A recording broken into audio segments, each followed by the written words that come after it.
Exam में आपका बहुत बहुत स्वागत है दोस्तों। देखिए ये जो है एनुअल एग्ज़ाम जो होता है वार्षिक परीक्षा 2024 का फाइनल एग्ज़ाम जो हुआ है और ये सोशल साइंस का जो है जिसका कोड जो दिया गया है कितना होता है 111 कोड होता है। ठीक है, देख सकते हैं, यानी सोशल साइंस का कोड होता है 111 और वार्षिक परीक्षा है। इसका जो एग्ज़ाम हुआ है उसका आंसर है। ये एग्ज़ाम कब दिया गया था तो 16/3/2024 का हुआ है एग्ज़ाम। ठीक है, तो चलिए इसमें हम देखते हैं 80 ऑब्जेक्टिव है जिसमें से आपको 40 बनाना होता है। तो ये देखिए रूल रेगुलेशन है, कितना कितना नंबर का होता है, कितने समय का एग्ज़ाम होता है उसके बारे में है, देख सकते हैं आप, इसको पढ़ सकते हैं रूल रेगुलेशन के तहत। इसके बाद चलिए हम पहला क्वेश्चन की ओर चलते हैं। देखिए इसमें 80 क्वेश्चन ऑब्जेक्टिव पूछा है, यहाँ देख सकते हैं 40 × 1 यानी 40 नंबर ही आपको बनाना है, 40 गो ऑब्जेक्टिव ही बनाना है। आप कहीं से भी बना सकते हैं, या तो शुरू से बनाए या बीच से बनाए, आपको जो आता है वो 40 आप बना सकते हैं। इसमें पहला क्वेश्चन देखिए, पहला क्वेश्चन कह रहा है इसमें मैकमोहन रेखा किन दो देशों की सीमा रेखा है। तो मैकमोहन जो है भारत और चीन के बीच जो है सीमा रेखा को हम क्या कहते हैं, मैकमोहन रेखा कहते हैं। ठीक है, इसके बाद है मकालू पर्वत कहाँ स्थित है। तो मकालू पर्वत कहाँ है, नेपाल और चीन के बॉर्डर पर है, लेकिन अधिकतर जो है नेपाल में ही पड़ता है, तो इसका आंसर क्या हो जाएगा, नेपाल हो जाएगा। ठीक है, मकालू पर्वत कहाँ स्थित है, तो वैसे पढ़ने के लिए तो चीन और नेपाल दोनों के बॉर्डर पर पड़ता है ये दोनों, लेकिन अधिकतर जो हो गया नेपाल में हो। इसकी ऊंचाई कितना है, 8481 मीटर हो गया। इसके बाद है शिव समुद्रम जलप्रपात किस नदी पर है, तो ये कावेरी नदी पर, और कहाँ पे है, कर्नाटक में स्थित है शिव समुद्रम जलप्रपात। इसके बाद अगला क्वेश्चन, निम्नलिखित में से किस देश की स्थलीय सीमा भारत को नहीं छूता है। तो स्थलीय सीमा देखिए चीन के साथ भी छूता है, भूटान के साथ भी लगा है, म्यांमार के भी साथ लगा है, लेकिन मालदीव के साथ जो है भारत का सीमा नहीं लगा है। तो भारत के साथ जो है जलीय स्तर से मालदीव का सीमा लगा है। ठीक है, तो इसका आंसर जो हो जाएगा डी नंबर हो जाएगा। अगला क्वेश्चन देखिए, बांग्लादेश की जमुना नदी निम्नलिखित में किस नदी की मुख्य धारा हो गया, तो ये है ब्रह्मपुत्र की मुख्य धारा हो जाएगा। ठीक है, 5 का 2 हो जाएगा। इसके बाद है भारत में दक्षिण पश्चिम मानसून का आगमन कब होता है, तो लगभग जो है केरल में 5 जून को जो है दक्षिण पश्चिम मानसून जो है का प्रवेश हो जाता है केरल में, 5 से 10 जून के बीच में हो जाता है। ठीक है, अगला क्वेश्चन देख सकते हैं, भारत में प्रथम राष्ट्रीय जनसंख्या नीति की घोषणा कब की गई थी, तो ये जो है 2000 ईस्वी में की गई थी। 8वां क्वेश्चन देखिए, नेपाल भारत के साथ कौन से राज्य सीमा साझा करता है। तो नेपाल जो है बिहार के साथ जो है साझा करता है, पश्चिम बंगाल से भी बॉर्डर टच करता है और उत्तर प्रदेश से, यानी इसका आंसर डी हो जाएगा, इनमें से सभी हो जाएगा।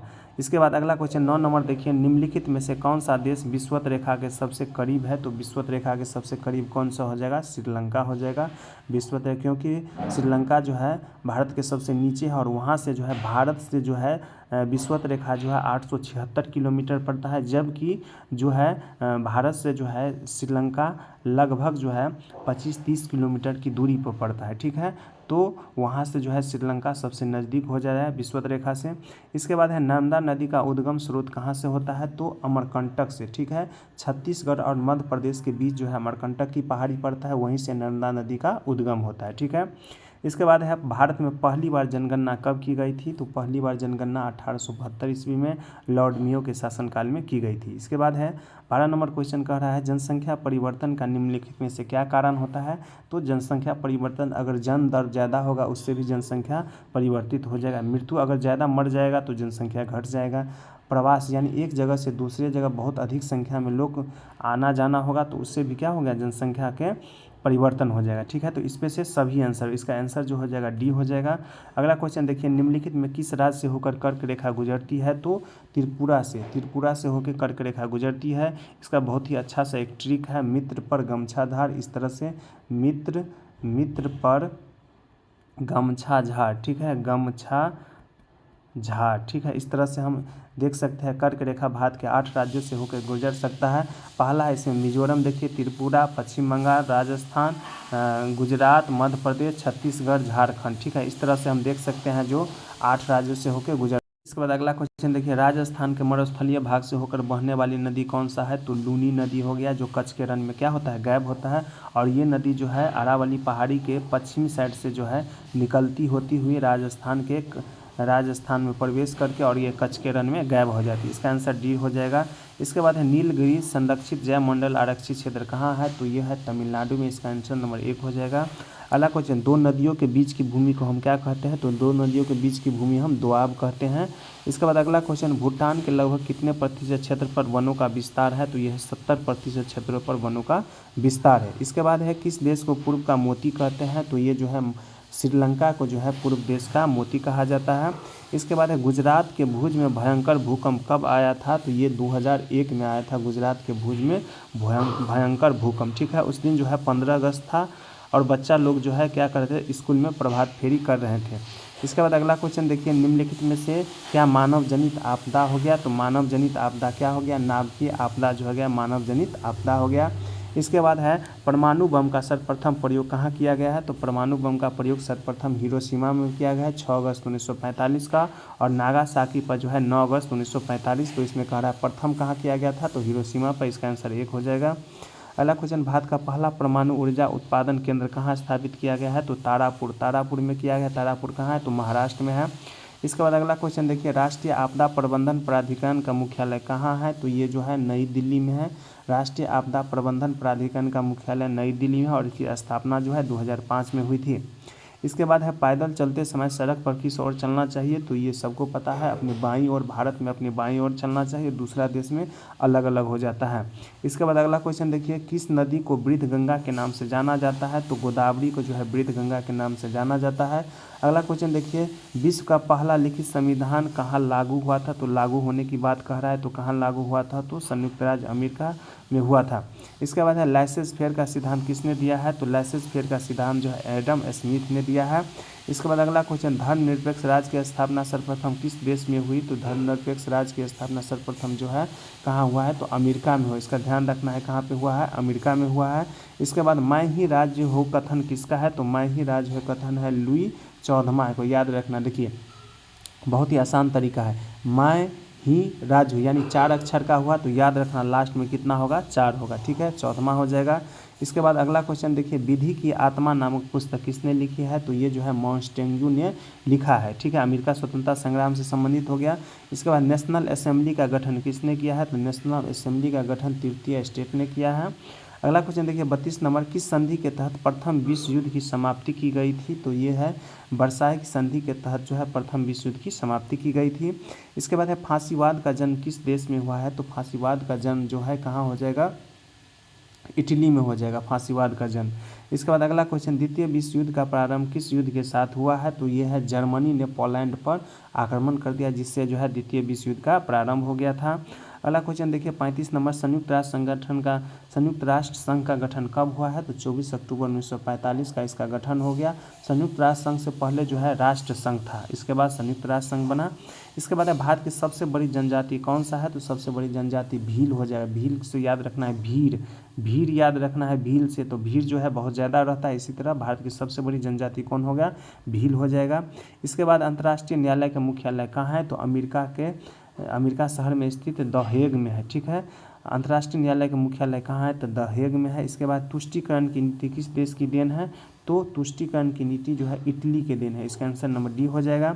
इसके बाद, स्वतंत्रता का घोषणा पत्र किसने तैयार किया था? तो थॉमस जेफरसन ने तैयार किया था। ठीक है, स्वतंत्रता का घोषणा पत्र थॉमस जेफरसन ने, और ये है जो है अमेरिकी स्वतंत्रता संग्राम से हो गया।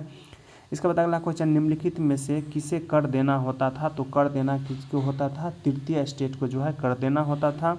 इसके बाद है 41 नंबर क्वेश्चन देखिए, सर्वप्रथम किस यात्री ने विश्व का चक्कर लगाया? तो मैगलन नामक व्यक्ति जो है सर्वप्रथम विश्व का चक्कर लगाया।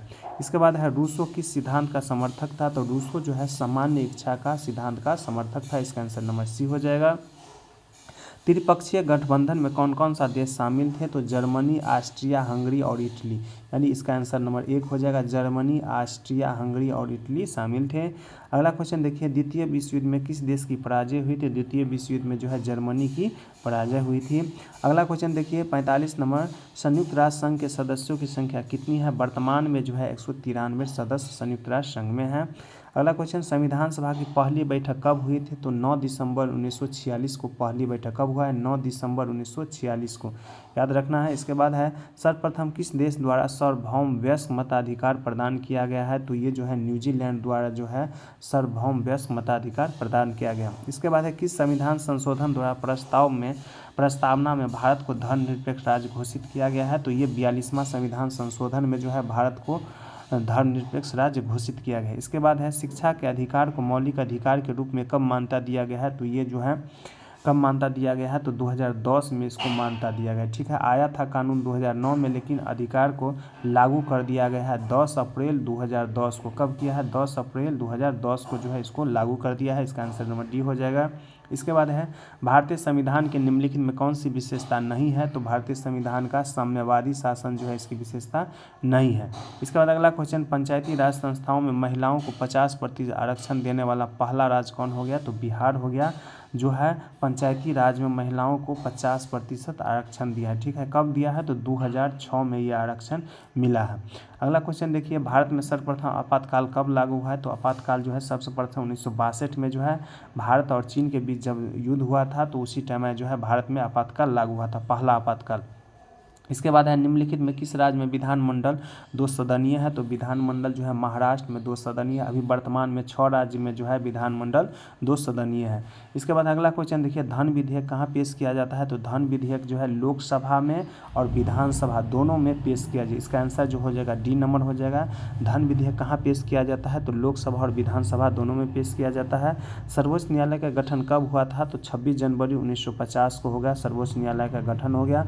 आप गूगल पर इसको सर्च करते हैं तो 28 जनवरी 1950 दिखा रहा है, ठीक है, लेकिन इसका आंसर जो हो जाएगा 26 जनवरी 1950 ही होगा। इसके बाद है, राज्यसभा का पदेन सभापति कौन होता है? तो उपराष्ट्रपति होता है, राज्यसभा का पदेन सभापति हो जाएगा। इसके बाद है 57 नंबर देखिए, निम्नलिखित में से क्या मौलिक अधिकार नहीं है? तो देखिए संपत्ति का अधिकार जो है मौलिक अधिकार नहीं है, पहले था लेकिन इसको जो है हटा दिया गया है, ठीक है। अगला क्वेश्चन देखिए, 15 अगस्त 1947 की मध्यरात्रि के समय संविधान सभा में किसने भाषण दिया था? तो ये जो है पंडित जवाहरलाल नेहरू, ठीक है। इस भाषण को जो है कहा जाता है ट्रस्टी विथ डेस्टिनी भी कहा जाता है, ठीक है। इसका आंसर नंबर सी हो जाएगा। इसके बाद है, लोकसभा चुनाव हेतु देश को कितने निर्वाचन क्षेत्रों में बांटा जाता है? तो 543 निर्वाचन क्षेत्रों में बांटा जाता है। अगला क्वेश्चन देखिए, निम्नलिखित में किसकी नियुक्ति राष्ट्रपति करते हैं? तो जो है प्रधानमंत्री की नियुक्ति जो है राष्ट्रपति करते हैं। इसके बाद है, निम्नलिखित में किसे महाभियोग लगाकर हटाया जा सकता है, यानी पदच्युत किया जाता है, यानी पद से हटाया जा सकता है? तो राष्ट्रपति को भी और सर्वोच्च न्यायालय के न्यायाधीश के भी। इसका आंसर जो हो जाएगा सी नंबर हो जाएगा। अगला क्वेश्चन देखिए, कौन सी संस्था देश के मौजूदा कानून में संशोधन कर सकती है? तो संसद जो है देश की मौजूदा कानून में संशोधन कर सकती है। इसका आंसर नंबर डी हो जाएगा। निम्नलिखित में से पूंजी क्या है? तो पूंजी देखिए क्या होता है, तो बीज भी होता है, मशीन भी होता है और कच्चा माल भी होता है। इसका आंसर हो जाएगा इनमें से सभी हो जाएगा। देखिए चौथा नंबर, जवाहर रोजगार योजना कब प्रारंभ किया गया था? तो जवाहर रोजगार योजना जो है प्रारंभ हुआ था 1989 में हुआ था। कब हुआ था? 1989 में हुआ था। कृषि क्षेत्र में किस प्रकार की बेरोजगारी पाई जाती है? तो कृषि क्षेत्र में जो है मौसमी बेरोजगारी पाई जाती है। कौन सी बेरोजगारी पाई जाती है? मौसमी बेरोजगारी पाई जाती है। इसके बाद है, न्यूनतम मजदूरी अधिनियम कब लागू हुआ है? तो ये 1948 ईस्वी में न्यूनतम मजदूरी अधिनियम लागू हुआ है।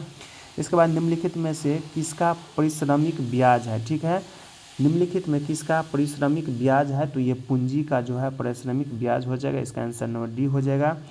उपयोगिता का सृजन करना क्या कहलाता है? तो उपयोगिता का सृजन करना उत्पादन कहलाता है, ठीक है।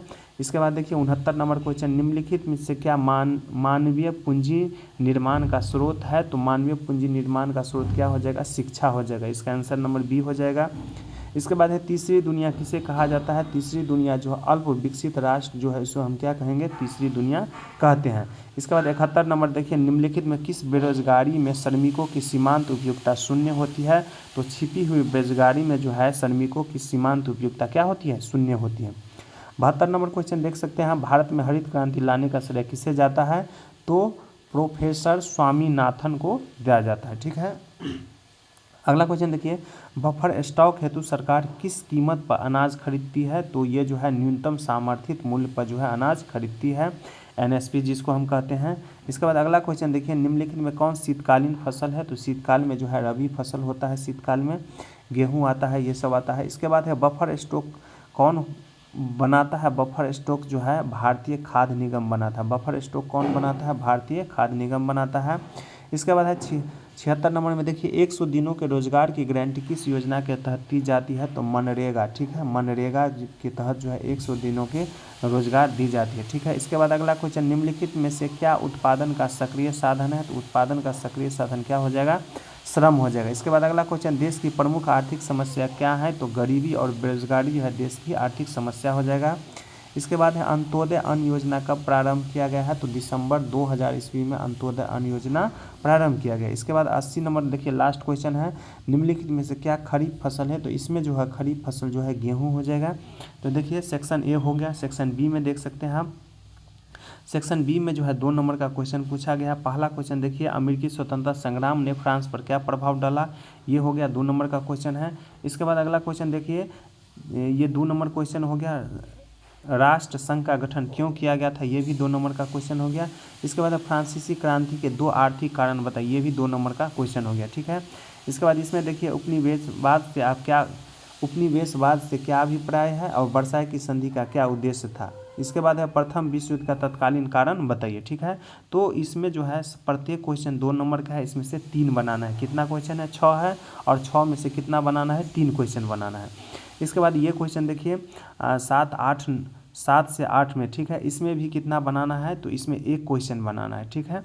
देखिए इसमें 2 क्वेश्चन है, इसमें से 1 ही क्वेश्चन बनाना है। इसमें देखिए पहला क्वेश्चन है 7वां नंबर, अमेरिकी स्वतंत्रता संग्राम में इंग्लैंड की असफलता के प्रमुख कारण क्या थे? विस्तार पूर्वक व्याख्या कीजिए। और इसमें 8वां क्वेश्चन है, तुष्टीकरण की नीति किस प्रकार द्वितीय विश्व युद्ध के लिए जिम्मेदार थे? इसमें 2 में से 1 ही बनाना है। इसके बाद देखिए पॉलिटिकल साइंस में आ जाइए। पॉलिटिकल साइंस में भी 2 क्वेश्चन बनाना है, यानी 4 क्वेश्चन दिया है, जिसमें से आपको कितना बनाना होता है? 2 क्वेश्चन बनाना होता है, ठीक है। 9 नंबर देखिए, परमादेश से क्या अभिप्राय हो गया? इसके बाद लोकतांत्रिक शासन व्यवस्था में संविधान की क्या आवश्यकता होती है? और अगला क्वेश्चन, राज्य के नीति निर्देशक तत्वों से आप क्या समझते हैं, ठीक है। और आचार संहिता से आप क्या समझते हैं? यानी 4 क्वेश्चन दिया है, जिसमें से आपको 2 बनाना है। इसके बाद चलिए लॉन्ग क्वेश्चन में आइए। लॉन्ग क्वेश्चन में इसमें से 2 क्वेश्चन दिया है, जिसमें से 1 आपको बनाना है। इसमें राष्ट्रपति के चुनाव की प्रक्रिया का विस्तार पूर्वक वर्णन कीजिए। और अगला क्वेश्चन है, भारतीय संविधान की आधारभूत विशेषता बताइए। यानी 13-14 में से कोई एक क्वेश्चन बनाना है लॉन्ग में से। इसके बाद देखिए इकोनॉमिक्स आ जाए, अर्थशास्त्र है। अर्थशास्त्र में से 4 क्वेश्चन दिया है, जिसमें से आपको कितना बनाना है? 2 क्वेश्चन बनाना है, ठीक है। तो देखिए 15 नंबर क्वेश्चन देखिए, प्रच्छन्न यानी छिपी बेरोजगारी से क्या अभिप्राय है? और उत्पादन में पूंजी का क्या महत्व है? और न्यूनतम सामर्थित कीमत से आप क्या समझते हैं? मानवीय पूंजी के प्रमुख स्रोत को बताइए। इसमें से 4 में से आपको कितना बनाना है? 2 क्वेश्चन बनाना है, ठीक है। लॉन्ग में आ जाइए। इसमें लॉन्ग में जो है 2 क्वेश्चन में से 1 बनाना होता है आपको। तो 19 नंबर देखिए कह रहा है, गरीबी के दुष्चक्र को चित्र की सहायता से समझाइए। और ये 20 नंबर हो गया। इसमें बिहार में कृषक मजदूरों के पलायन से उत्पन्न समस्याओं का निदान किस प्रकार किया जा सकता है? चर्चा कीजिए। तो इसमें से 1 ही बनाना है। अब चलिए भूगोल में आ जाइए, ज्योग्राफी में। ज्योग्राफी में देखिए 6 क्वेश्चन में से आपको 3 बनाना है। इसमें कह रहा है, हिमालय और प्रायद्वीपीय पर्वतों के 2 प्रमुख अंतर बताइए। यानी हिमालय और प्रायद्वीपीय पर्वतों के 2 प्रमुख अंतर कह रहा है लिखने के लिए। इसके बाद है दल संधि किसे कहा जाता है? भारत में जाड़े के दिनों में कहाँ कहाँ वर्षा होता है? बिहार किस प्रकार के वनस्पति प्रदेश में आता है?